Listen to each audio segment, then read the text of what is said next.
Welcome to another edition of Litter Media Live, this special edition brought to you by our friends at Classic Brands. We have Daniel and Jessica Greisheimer with us here today to talk about the Purple Carpet event that is going on. It is a World Paw'miere. Did I get it right? You did. Okay. Absolutely. I tried to rehearse it a little bit so that we would sound like we knew what we were talking about. You've no doubt heard about this movie being made over the last, 2 years? It has been all in all collectively about a 3-year-long project, but definitely for the past year, it has been the hardest and hitting that we have been throughout the filming process. One of the longest projects you've been involved with, probably. Oh, definitely up there on the list. Yeah. Well, we're going to talk about it in depth in just a moment and about the event where you can see it right here in Chillicothe. Details are coming up after this from Classic Brands.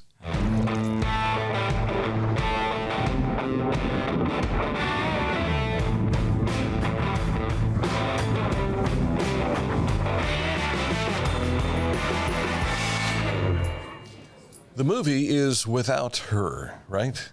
Correct, yes. And in order to set this up today, we want to first talk briefly about the movie itself, and then we want to get into this big Paw'miere that you're having at the Majestic Theater. So tell us the basis for the movie, if you could. Well, it is a domestic violence awareness film, but it's told from the perspective of the victim's dog. So it really carries through the story of what it might look like in one scenario, at least, for a lot of victims that choose not to leave or struggle finding a safe place to leave in that type of abusive relationship because they don't want to leave their dog behind. Right. And so we're seeing it from the dog's perspective in most of the film, right? Yes, yeah. Absolutely. Which is a unique stance, I think, and kind of takes me back to some of the old Disney movies we used to watch way before you kids were born. But they would have people voice these animals and just follow them along back in the 1950s and 60s, which is kind of a cool idea. And I really appreciate that style of filmmaking art. I know that's typically one of the top 2 rules that you're not supposed to do in independent film is especially no pets, because it can be unpredictable and a little bit time consuming at times. But the dog who acts in the film, who stars in the film, is my dog. So I've known him ever since he was just a little puppy, and we have gone through very similar notes to what we hit in the story together in real life, and that's what inspired a lot of the storyline, is just my own experiences as a domestic abuse victim and going through that, owning dogs and not wanting to leave them behind. So that really was fascinating to me to capture that in that type of old style Hollywood filmmaking where you hear their thoughts, you hear the narration in their head, but you still get that wholesomeness of just 100% dog. Yeah. And your dog's name is? So his full name is Stormageddon. Stormageddon. That's a mouthful to spell, so Storm is fine. Yeah. Now, is that his name in the movie? His name in the movie is Storm. It was a lot easier to write that down in the script than Stormageddon. Right. So in some respects, he's kind of been born for this role. He really has been. And honestly, it's a sentimental moment for me as any dog mom who thinks so highly, thinks the world of their dog. I'm no different in that aspect.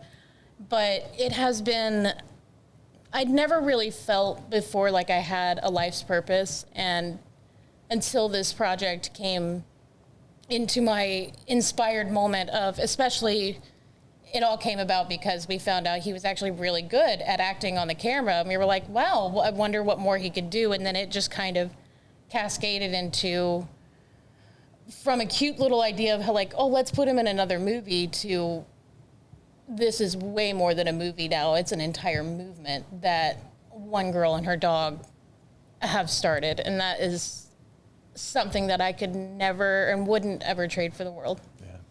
Yeah. Daniel, you've been part of this through the filmmaking itself, and what's it been like to watch this in real life and then to see it act out on the screen. So I know some folks, you're watching behind us, and we've got some things going on, and one of my favorite shots is where Storm is kind of, it's like, get me through this next scene, you know? Yeah, he was definitely a diva on set, but he was the bestest of a good boy by all means.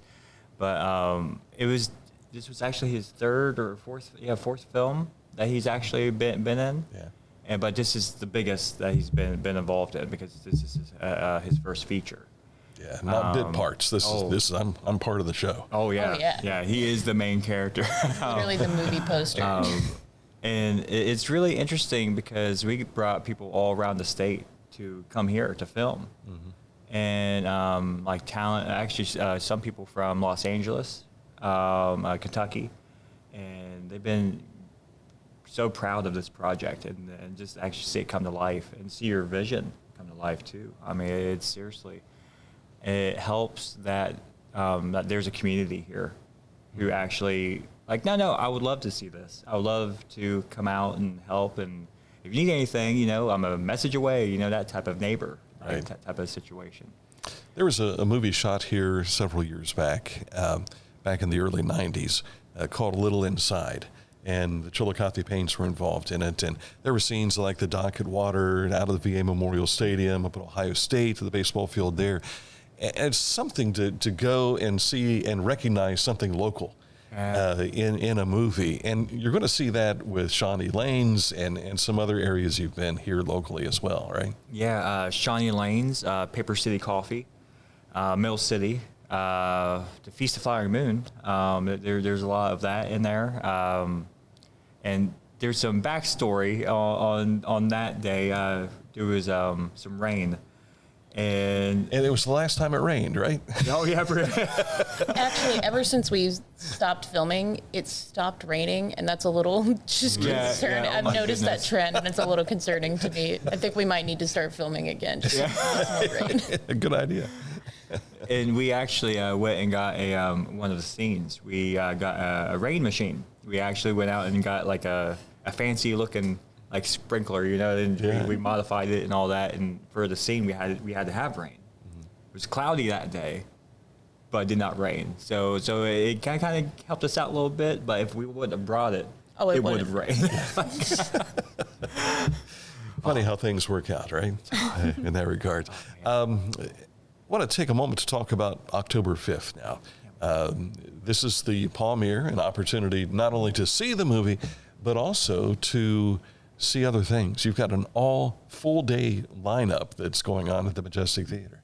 Oh, absolutely. From the Majestic Theater all throughout 2nd Street. It's going to be a completely fun-filled day for the dogs. Absolutely. And not just for the dogs, but for people too, to come together for a really important cause that it's in this community, just like it's in every single community of domestic violence victims that need help, and especially those who own pets. So a part of my mission and my goal with this day is to bring people together to fundraise, to make the Rose House domestic violence shelter we have in town here more pet friendly and more accessible for those dog parents, and make sure that no victim ever has to be turned away because they don't want to leave their dog behind. Yeah.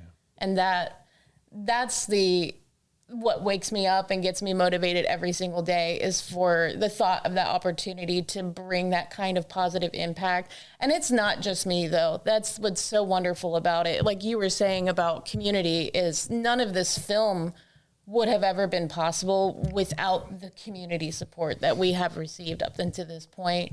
And same for the event. It's already turning out to be such a big hype, like just wonderful type of hyped up event that still wouldn't be possible to even gotten to this point without the community. And it's going to get even better because of the community's turnout. Mm-hmm. And that is something that's so wonderful about this entire day, is it's going to be a day of fun, but it's going to be a day of just everybody's hearts coming together. Yeah. And domestic violence is not an easy topic to discuss, but it is something that happens all too often. And it's quite unfortunate. And in listening to Dr. Laura when we had her on WBEX many years ago, she was always talking about get out. Why are you still there? You've been there.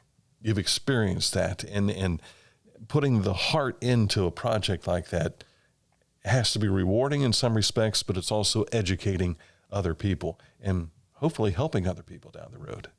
And that's really a big hope of mine with the movie, and what I hope that everybody gets an opportunity to get out of it is that sensation of, if you've never been in that situation, it can be really hard to understand. Even if you have been and you've gotten out and you're a survivor and an advocate now, it can still be hard to put yourself back in that mindset to understand why somebody may not leave. And there are so many reasons, and I could keep you here all day talking about them, but overall, the best thing that we can do to support victims is show them that they're not alone. Yeah.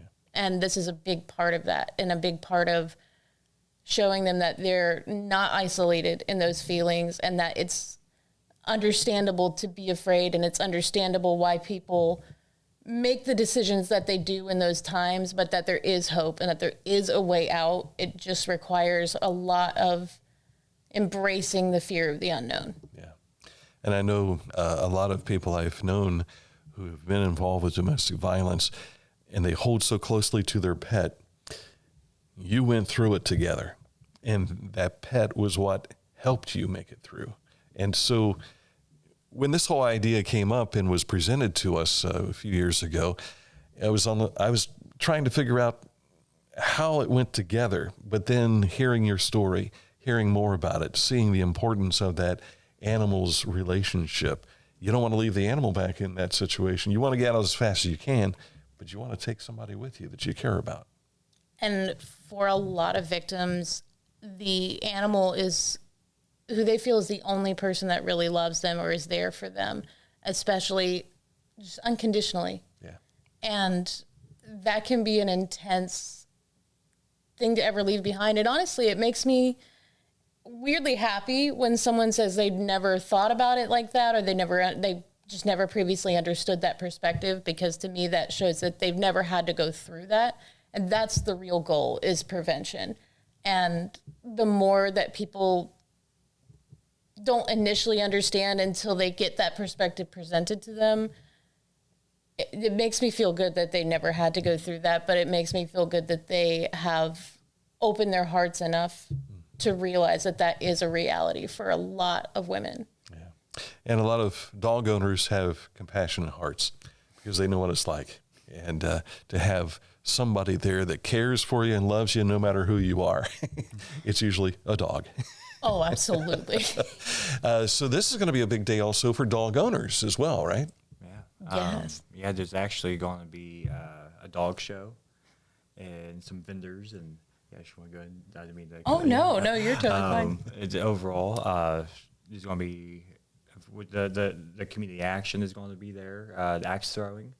There's going to be a cornhole tournament, live music from Session 5, and pretty much there's a whole list of topics. By all means, if you want, you can. I don't know if I left any out, but yeah, there's going to be a whole list of like activities throughout the whole day. Yeah. It starts at what time? So we have a Ross County Chamber of Commerce ribbon cutting starting at 11 a.m. with the first show time at 12 p.m. and a second show time at 7 p.m. just because we do have so many activities happening that if people do want to catch the dog show, then they can still catch the evening show, or vice versa. If they want to catch the evening entertainment, they can catch the noon showing and really get to spend the entire day out there as much as they want to, or come to whatever specific activities that you're looking for. But yeah, that's going to be the big crowning jewels of this event for sure, are the dog show, the screening, and the live entertainment that we have. That's going to be a lot of fun. But we do also have Southern Ohio Axe Throwing has been helping with this event too, with their own cornhole and axe throwing tournament that people can register for. But it all goes to the Rose House to help with this mission. So. Right. Axe throwing, and the last time you had an event like this was a zombie movie. I could see those two going together. Oh, yeah. As well. But not with dogs. Not with dogs. Be careful. You've got some little friends you brought with us here. Tell us about these people. So people, listen at me. These creations. we have our purple carpet puppies that we are giving away. 4 of these that are all 4 are autographed by me. I made them too, so they're just that much extra special. But we are giving 4 of these away to anybody who buys a ticket to the screening online through the Linktree or through our event page.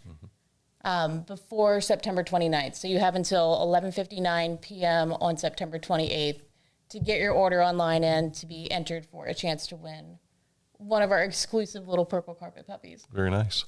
Autographed, limited edition right here. Very. We've got the link, for those of you that are watching, we got the link in this post on Facebook. We'll also have it in the description on YouTube. But for those listening on Litter Media Radio, you'll have to go to our Facebook page to learn more in regards to how to get their tickets and everything too. Online purchase for the tickets, right? Don't expect to walk right up to the door and get them, because if there's a sellout. Oh, yeah. If there's a sellout there's not much that I'll be able to do at that point. But Right. The one way to know for sure that you're not going to end up standing in line, waiting all that time, and end up finding out that it's sold out is to order your ticket online. It's definitely better safe than sorry. Yeah. And that is I wrote it down here. Oh, I know. It's the Linktree. Yeah, it's Linktree, but there's a dot between the R and the E. Yes. And then / without her film. Yes. It's like linktr.ee / without her official film. But you can also find the Facebook event page too. That might be easier for some people. Yes, because you'll see this, and this is not Storm, by the way. Which dog is this? So it is not. It's actually, our vision for the poster was to show people that this is an opportunity for their dogs to get involved in this kind of community event and get to show off their dog on the purple carpet. Yeah. So purple tie is not required, but encouraged. Yes, or maybe a bow tie, or maybe a bow in the hair of whichever the case may be. Fancy, oh, absolutely. I know Storm's already got his purple bow tie ready to go, so he's ready to paint the town purple that day. That's good. That's good. Is there anything that we have missed here that you wanted to make sure people knew about? Really, overall, even for those who can't make it to the event, as I know October 5th is a busy day for a lot of people, but if they are interested in still helping or can't make it to the event, or if they're interested in sponsoring, we do have more information available on our Linktree to learn how they can get themselves involved in more ways of helping. Yeah. And you mentioned there's spaces for vendors as well. Yes, we do still have vendor spaces available, just a limited amount left, but for those who reach out the quickest, they'll be able to, they'll be able to have a few spots left for them. But overall, those are my biggest takeaways from it. I don't want to take away from anything. Overall, the vendors will be on 2nd Street, and where we're going to have it closed down. And by all means, if you're interested, please sign up. If you have any questions, message us at Without Her Movie on Facebook, or email us at withouthermovie.com. Yes. Yeah. They've invested 3 years into this film, and we wish you well for this. We know that when this is done, it's not completely done. You've got more to do. You've got other ideas you'll be working on too, because that's what creative people do, right? Oh man, and we actually got invited out to Los Angeles to screen out there for the Ethos Film Festival, because we got a fiscal sponsor out in LA that helped us with this, and they invited us out there to premiere out there. Nice. So that's in November. So cross your fingers on that one. Yeah. So this is kind of like a run through for what you're going to do in Los Angeles. Yeah. How about that? Big time. And it all started in Chillicothe. Daniel and Jessica, thank you for what you've done, created, and we pray and hope that this will, in some fashion, make people more aware about the conditions of domestic violence and hopefully decrease, but build up. Thank you for Absolutely. coming in. Thank you. Sure thing. And thanks also to Classic Brands, our sponsor for this edition of Litter Media Live.